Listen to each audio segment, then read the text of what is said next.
Started from here. I pretty much looked like many of you, I think, about 30 odd years back. Got into a company called Larsen and Toubro. I believed engineering is what I was built to do. So the best engineering company then, I probably still think it is, was L&T. So went there 2-3 years and went around and saw most of the plants that were being set up in various sectors, cement plants, refineries, food plants, liquor plants. I really enjoyed those. I mean, all kinds of things like this. And then I found, one thing struck me. I had a chance to do an MBA, but I said that's a waste of time. So I didn't do it. Someone told me that there are only, what's the number? 125 or something cost accountants, engineering cost accountants in this country. It's a damn good killer combination, I was told. So I went and promptly enrolled myself, when I had nothing better to do. Let me do this thing called cost accounting. I found it terribly boring. Some subjects were very easy to score and pass and some were disasters. Accounting was one. I didn't get it. I got 15 out of 100. I've never got done that bad. I was never a great student, but I never did this badly. Then I said, what is this? And, somehow I said, look, now I have to get it. I tried again I flunked. We used to have perios here. I don't know if you have them now, but I don't know what the periodicals, that's what they were called. And you flunked 2 out of 3, you really finished. Ashok Junjunwala, he took one course. I think he's still around, so he'll tell you what a perio meant. Then I somehow said I have to get through this, so I bought a book. I went and asked a CA. He said, read Shukla and Grewal. I said, okay. It was a book this fat. It really was this fat, and I plowed through it, passed. Then I said, okay, then I found what was going on in industry. People were doing financial issues, they were doing economic issues without a true understanding. I said, maybe it's time to get a better formal understanding of what people are doing. They're putting 1,000 crore bid without understanding what cost of capital meant, what inflation meant. And I asked around, in a leading company in India, and they were just doing this because it was done. There's a manual to do it. Last year's factor to this year's factor was all the intellectual input going in. And that's how I got into an IIM. I came out of IIM, I was no wiser really. I did some more courses, but I got a little, I still went back to engineering. I worked with Maruti Udyog. I worked on the shop floor, a different kind of business. Then 1991 happened, I go back even older than what Murugavel said, 91. When all kinds of animal spirits were let free, and there was a stock market scam that happened. I got intrigued. A rating agency began. I had a physical disability then. I couldn't travel, so Mumbai. So I started out in Delhi with this firm called ICRA. I've stayed with ICRA for about 22 years. Somewhere between, I got, I went to Carnegie Mellon University. I was fortunate enough to get something called a Fulbright scholarship. It just told me that I was half bright before that. So got in there, and that kind of, some of the exposure to ideas that I got in the US opened my minds up. I was very intrigued with a firm which later came back to become a global embarrassment called Enron. Enron was the rage in those days. They had a market cap of 100 billion, and it was all gas, literally. I mean, that was their business. Gas was their business, actually. And but the story that I came back with was, look, I have been doing credit rating, and I was brain dead, and I'm looking at India. There are investors looking at sectors. There are companies wanting to do good.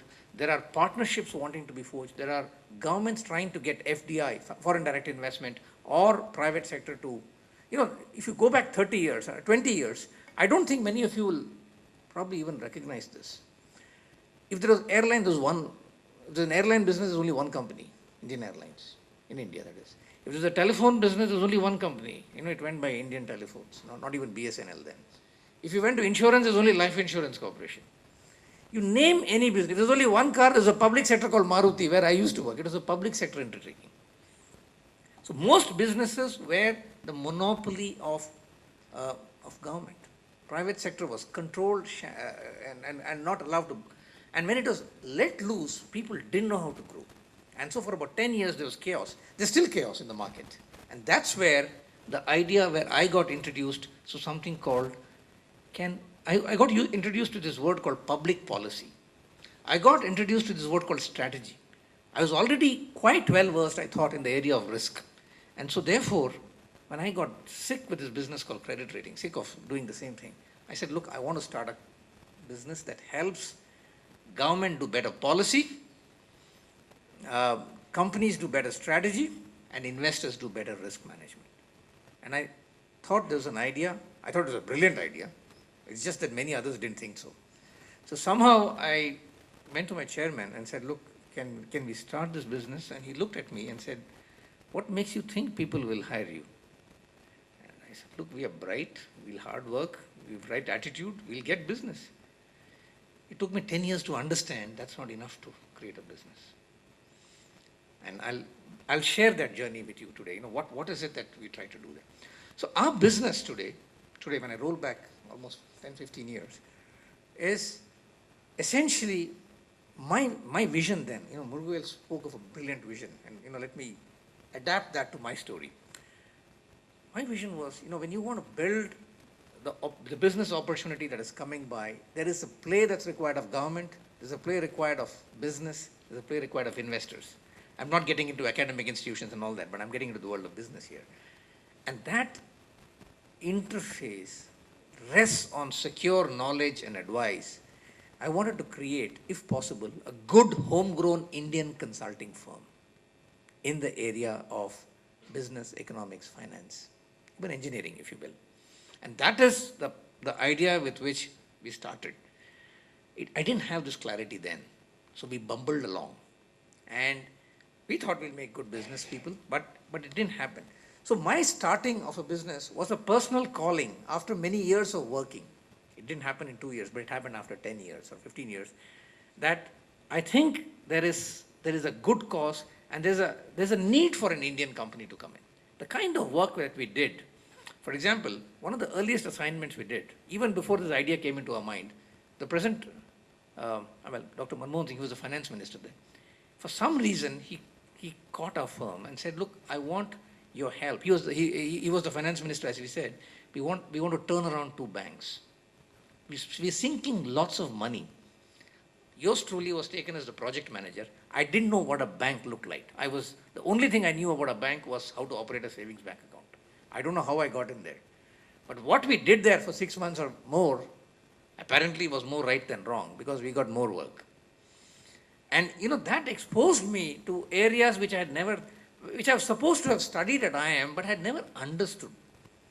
You know, you can't learn skydiving by looking at National Geographic Channel. I think Murugavel is right. If you want to do entrepreneurship, get in. And I think that applies for most things. We went to the Disinvestment Commission. You know, the Disinvestment Commission was set up to disinvest 246 public sector undertakings. They only had one model in mind. Margaret Thatcher did the best disinvestment in the world. Take a company, sell it to every household in the country, it's private. We said, look, there are probably better models than that. So we went through it. They hired us for that.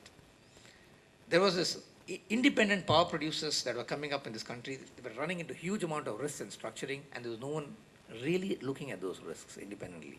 We said, look, I think we can look at those. So a bunch of people, investment bankers and other developers hired us. We did about 15, 20 projects. So one after another, there was a diverse set of projects that convinced me, look, I think there is a business case here for someone to give good advice, independent advice, competent advice. You know, and then I ran into our chairman who said, show me, you can use my name, no money, no people, start up. So earn your own bread. So I had no choice but to start a business. I was doing whatever other work I was doing. On the side, we were doing this. But we had to earn every project and make it profitable. So from day one, 2001 or 2000, whenever I started, we've been profitable every single year. I asked for capital and no capital was forthcoming. In 2005, I said, look, we need capital or I walk out. And then there was a business plan. I mean, it was like a venture capital test. But by then, I thought I had done enough to win that. So I got enough capital. I got the use of the brand name. See, in consulting business, 2 or 3 things are required, very essential. You are selling knowledge. What is the value add? you are giving knowledge. There is this old joke about consulting. How do you charge for it? So there was this machine that refused to work in a factory, and nobody could get it to work, and there was loss of production and so on and so forth. So who to call? And there was this guy who said, no, I can fix it. So he just came, and they called him. He came there. He looked around, tapped a few things, and turned one screw, and the machine started to work. So then they asked him, how much is your charge? So he said, 10 lakhs. I said, what, 10 lakhs for turning a screw? What is it? So he said he gave a bill, 9.99 lakhs, no, 10,000 rupees for turning the screw and 9.99 lakhs for knowing which screw to turn. So basic value in consulting is the idea, and it's very intangible, it's not valued, it's largely abused. In fact, there are lots of jokes that go around on consulting, and consulting is not merely conning, as they say, it's conning plus insulting. So you got to con the guy and you got to insult the guy. Only then your value goes up. So, there are these jokes that go around for consultants. And what I have discovered over a period of time, for most businesses, consulting is useless. It actually is useless. For very small firms, it's a different kind of consulting. I would be totally useless. I would be damaging to a consultant. I would be damaging. Most consultants are useless to most businesses because they don't know that business. As a consultant, if I go into a business and say, I know more than you, I must be smoking dope or whatever else they sell in Tarams. I don't know. So basically, you are not half as good as someone who's created, set up, run a business for 10, 20, 30 years. So how does consulting derive its value the right way? And I think those are things that I had to learn and put in place as you could create a business. So when we started, when you start a consulting business, you need a brand. People don't hire anybody off the street. Where did we have a brand? So I had to use my institution's brand of ICRA. I couldn't go as Raghuttama Rao and start. No one would give a dime. A track record. I didn't have track record. Okay, you want to do a risk management system. How many places have you been to, and how many? Sorry, sir, it's my first time I'm doing it. There is no internship. Like in medicine, or you're not a co-pilot where you log in hours and then become a pilot. So you need to get track record by hook or by crook, right? Third, you need good people. I thought we had good people, but we didn't have. As I said, my chairman said, find your own people. Capital, I wrangled some. You need capital. Consulting is, if you want to create an institution of larger scale, you need capital. I got some of it. What did I get right? I got a few things right. As I said, I got some capital to scale up. I got reasonable operating freedom. I thought I knew the business, but I didn't. In retrospect, I've learned on the way. So operating freedom, some I got, some I didn't get, because I got capital, I had to borrow the name, I had one hand tied behind my back. And that's really what entrepreneurship will be. You'll never ever get what you want in full. You'll always have something short. And I think that's one part of the story that you'll have to go with. He spoke of the word challenges. It comes in various forms. I got use of a brand name. At least I could have a calling card and reach the table for the discussion. I understood what is required. I understood that in a business you need growth, you need profits, and I understood cash flow. I knew cash flow because I came from a risk assessment background, financial risk analysis background. I understood that you need cash, and I'll talk a little bit more about this as one of the underpinnings of entrepreneurship. And I somehow think we stumbled into the right strategy for the most part. What do I mean by strategy? Every business has its own strategy. You got to do a few things right. Warren Buffett, the very famous investor that I'm sure most of you have heard about, he actually says that if you want to be successful in life, if you look at most successful people in life, they've got about 10 or 12 key decisions right. Marriage was one of them. Okay, so 10 or 12 key decisions right. You can't choose your parents, you can't choose your basic school. All that is usually done to you. You can probably choose which IIT to get in, So those kind of things are possibly your first choices that you make. But you got to get about 10, 12 at the minimum really right if you want to be successful in life. So therefore, even a business, as you incubate from startup to do, there are a few things you have to get right. The rest you hope, the currents will carry you. It's got to be right. And I think one of the things that we got right as a consulting firm, gets a little bit into what consulting is about. You win consulting projects by submitting what are called proposals. I mean, if somebody wanted to hire you, they'd say, okay, what do you want? How will you help us? You've got to spell that out in a very articulate manner, coherent manner, and it's got to make sense, from what you spell out, your capabilities, your commercially, and all of that. And there's something called a hit ratio. How much do you quote and how much do you win? We said that no time it'll get worse than 1 in 3. Most consulting firms that I look around, we'll do anything. We'll do everything. And they will send proposals for everything. So the ratio is like 1:8, 1:8 or 1:10. And they just keep going. And we said, no, I don't have the money to do it. We will think through it.